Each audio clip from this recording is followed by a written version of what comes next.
شاعر نے عصری مسائل کو اس انداز میں بیان کیا ہے کہ ہمیں یہ نظمیں آج حسب حال معلوم ہوتی ہیں. آپ نے اپنی نظموں میں نہ صرف اپنے آس پاس ہونے والے ظلم و باربریت کی تصویر دکھائی ہے بلکہ بین الاقوامی زیادتیوں کو بھی خوب احاطہ کیا ہے. میں شاعر کو ان کے خوبصورت کلام پر مبارکباد دیتے ہوئے ان کی چند اشعار کروں گا. نظم گر صاحب کلام ہے خوب، نظم گر صاحب کلام ہے خوب، رنگ خوابیدہ ہے کا نام ہے خوب. منفرد اور کمال یہ تحریر، منفرد اور کمال یہ تحریر، اس کا آغاز و اختتام ہے خوب. مثل پارس خیال شعر و سخن، مثل پارس خیال شعر و سخن، ایسے لکھا کہ عام خام ہے خوب. ایک تخلص ہے دونوں کا شاہد، ایک تخلص ہے دونوں کا شاہد، نصف ہم نام کا کلام ہے خوب.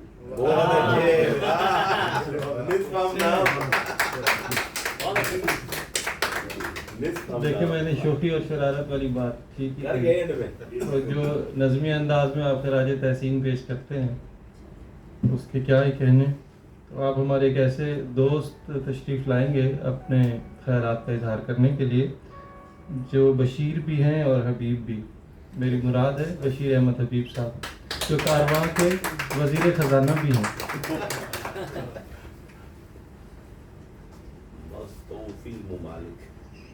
بسم اللہ الرحمن الرحیم. صاحب صدر کی اجازت سے شاہد اشرف کے حابیدہ رنگ مضمون کا عنوان ہے. غالب کا مصرع ہے، خلد کا ایک در ہے میری گور کے اندر کھلا. میرے نزدیک شاہد اشرف کی شاعری، ان کی فکری تفہیم کے لیے یہ مصرع بہت ہے، بلکہ میں تو کہوں گا کہ شاہد اشرف کی زیادہ تر نظموں کا مرکزی خیال اس ایک مصرع کو قرار دیا جا سکتا ہے. وہ حساس طبع کے مالک ہیں، درد مند دل رکھتے ہیں، بحثیت شخص، اور پھر ایک شاعر ہونے کے ناطے ان کے ہاں جہاں جہاں رنج و الم کا اظہار سامنے آیا ہے اس رنج اور کرب کا خمیر خارق سے اٹھتا نظر آتا ہے. ان کے اپنے رنج کم اور اپنے گرد و پیش میں رونما ہونے والے سانحات جو انہیں رنجیدہ کرتے ہیں، ان کے کرب بے ساختہ و برجستہ ان کے ہونٹوں سے ادا ہو جاتے ہیں. لیکن خلد کا ایک در ہے میری گور کے اندر کھلا کہ مصداق وہ ان رنج و الم سے لبریز واقعات سے گزر چکنے کے بعد اپنے فکر، اپنے اظہار میں پازیٹیونیس کا کوئی نہ کوئی پہلو نکالتے ہیں. یہ قصداً ممکن نہیں، یہ تو مزاج کا خاصہ ہوتا ہے، لیکن سب کا مزاج ایک جیسا نہیں ہوتا. عموماً ایسا مزاج ان لوگوں کے ہاں ملتا ہے جن کے حوصلے بلند ہوتے ہیں، جن میں ہار جانے کا حوصلہ ہی نہیں ہوتا. یاد رکھیے میں نے حوصلہ کہا ہے، ہمت نہیں، اور حوصلہ، یہ حوصلہ ان کی ہر دوسری نظم میں دیکھا جا سکتا ہے. نظم چشمہ سے چند لائنیں دیکھیے. اگر ناراض نسلوں کا کوئی رد عمل ہے تو سبب یہ ہے کہ عصر کربلا سے آج تک دریا پہ پہرے ہیں، ہمارے ہونٹ پانی کو ترستے ہیں. یہ کیسا سانحہ ہے، ہر کوئی حیرت زدہ ہے.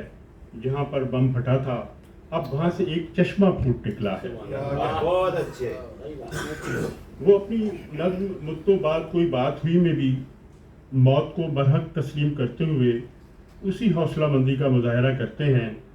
ماسک پہنے انسان کے باطن میں زندہ بچ نکلنے کی اڑان بھرتی خواہشیں اپنے کاری پر آشکارا کرتے ہیں، لیکن وہ یہ سب کاری کے سامنے ایک دم نہیں رکھ دیتے. پہلے معاملے کی سنگینی کا احساس دلاتے ہیں، اور جب کاری اس کرب، اس رنج میں شریک ہونے لگتا ہے تو وہ اسے ایک اور منظر میں لے جاتے ہیں. وہی منظر، بالکل وہی منظر جہاں یاس نا امیدی نہیں بلکہ امید کا انبساط کا پہلو نظر آتا ہے. سنگین سے سنگین موضوع کا احاطہ کرتی نظموں میں بھی آپ کو ان کے ہاں یہی روش ملے گی.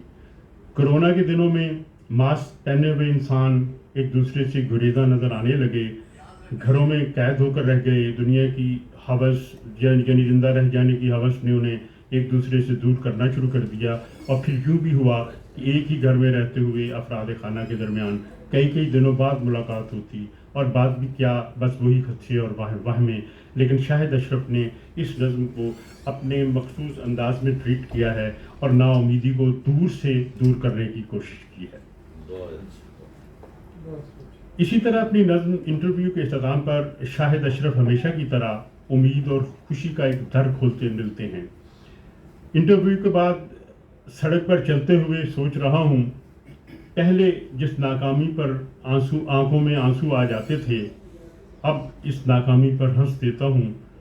تھوڑی دیر میں سب کچھ بھول کے نہر کنارے کھلنے والے خود رو پھولوں کا بوسہ لیتا ہوں۔ یہاں تک کہ اپنے ایک جوان سال ذہین طالب علم کی 10ویں جماعت کی الوداعی تقریب میں آتے ہوئے حادثاتی موت پر جب شاہد اشرف رنجیدہ ہوتے ہیں، اپنے اس دکھ کو نظم کرتے ہیں تو محض نوحہ خوانی نہیں کرتے، بلکہ موت کے اندر سے زندگی کے امکان نکالنے اور اس پر بات کرنے کے خواہش مند نظر آتے ہیں۔ نظم کا عنوان ہے تم کہاں ہو۔ شروع کی لائنیں دیکھیے، اور تم سب سے جدا ہو کر اکیلے چل دیے ہو، اب کوئی حرف تسلی یا کوئی پرسہ نہیں ہے۔ اور یہ مصرع دیکھیے، رونے والوں اب کوئی کاندھا نہیں ہے۔ میرے نزدیک یہ اس دکھ کی پیک ہے، لیکن اب آخری 6 لائنیں کہ میرے دوست کا مزاج سمجھ آ جائے۔ روز بادل اشک برساتا ہے، ڈھیروں پھول باد صبا لاتی ہے، پرندے لوحہ خوانی کے لیے شاخ شجر پر بیٹھ جاتے ہیں۔ اور پھر کیا ہوتا ہے، ہوا کچھ تیز چلتی ہے، دعا کو ہاتھ اٹھتے ہیں تو چاروں اور خوشبو پھیل جاتی ہے۔ اور اب نظم کی آخری لائن میں ایک شاعر نہیں، ایک استاد نہیں، ایک انسان دوست سامنے آتا ہے، تمہاری مسکراہٹ یاد آتی ہے۔ شاہد اشرف نے ان لائنوں میں جو علامات برتی ہیں وہ بھی لائق توجہ ہیں۔ ایک تخلیقار جب کائنات کو دونوں یعنی داخلی اور خارجی حوالوں سے ایک منطقی ربط اور رشتے میں باندھ کر دیکھتا ہے تو وہیں سے بڑا ادب جنم لیتا ہے۔ شاہد اشرف کی نظم سونامی میں شاعر ایسا ہی ایک باہمی رشتہ اور تعلق قائم کرتا نظر آتا ہے۔ شہر غرقاب ہوئے اور جزیرے ابھرے، زندگی دیکھیے اس بار کہاں سے ابھرے، اتنی لاشیں کہ نظر آتا نہیں ہے پانی، دور تا حد نظر ڈوبنے والے ابھرے، مچھلیاں آ گئیں آنگن میں سمندر سے کہیں، گھر کے افراد سمندر کے کنارے ابھرے، جب پرندوں کو ٹھکانہ نہ ملا تو آخر تھک کے پانی میں گرے، پھر نہ کہیں سے ابھرے، میں نے کشتی سے کھلے پانی میں دیکھا شاہد، موج اچھلی تو کئی پھول سے بچے ابھرے۔ مادہ نور کے ارتکاز کی ایک شکل ہے۔ مادہ جب عملے انشقاق سے گزرتا ہے تو دوبارہ نور یا روشنی میں بدل جاتا ہے۔ سورج، سیارہ، ستارہ، غرض یہ کہ ہر جسم جب اپنے مرکز پر اور اپنے محور میں گردش کرتے ہوئے اپنے اصل کی طرف لوٹنے کی صحیح کرتا ہے تو در حقیقت اس کائنات کی اس ابدی سچائی کو ڈپکٹ کرتا ہے کہ ہر کسی نے اپنے اصل کی طرف لوٹنا ہے۔ اسی جستجو میں جب روشنی سے مادہ اور مادے سے زندگی بنتی ہے اور زندگی فکر و ادراک کی منزلیں طے کرتی ہوئی اپنی شناخت کا سفر کرتی ہے تو بقول فیض یہ ابتدا بھی کھولتی ہے کہ سیکھی یہیں میرے دل کافر نے بندگی، رب کریم ہے تو تیری رہ گزر میں ہے۔ شاہد اشرف اپنی نظم زبان ڈالتے ہوئے میں فکر کی اسی نہج پہ کھڑے نظر آتے ہیں، خاص طور پر جب وہ کہتے ہیں مراقبے کی لذتیں جہاں پہ ختم ہو گئیں، وہاں سے ایک سلسلہ نیا طلوع ہو گیا، دھمال ڈالتا ہوا وہ لڑکیوں میں کھو گیا۔ وہ جب 8 اکتوبر 2005 کے زلزلے پر نظم کہتے ہیں تو بھی بے ثباتی دنیا کے مضمون کے ساتھ ساتھ فکری تجریدیت کا سفر جاری رہتا ہے۔ لوگ ملبے کے نیچے کہیں سو گئے، بے خبر پل میں زیر زمین سو گئے، کس قدر ان کو اپنے مکان تھے عزیز، چھت کو اوڑا اور آخر مکینس ہو گئے۔ شاہد اشرف یہ ادراک رکھتے ہیں کہ بہت سے رنگ ابھی خوابیدہ پڑے ہیں اور وہ خود اس وقت اس مقام پر ہیں جہاں حجابات اٹھنے لگتے ہیں۔ اپنی نظم حجاب اٹھنے لگا ہے کہ وہ یوں سمیٹتے ہیں کہ مجازی سے حقیقی فاصلہ صرف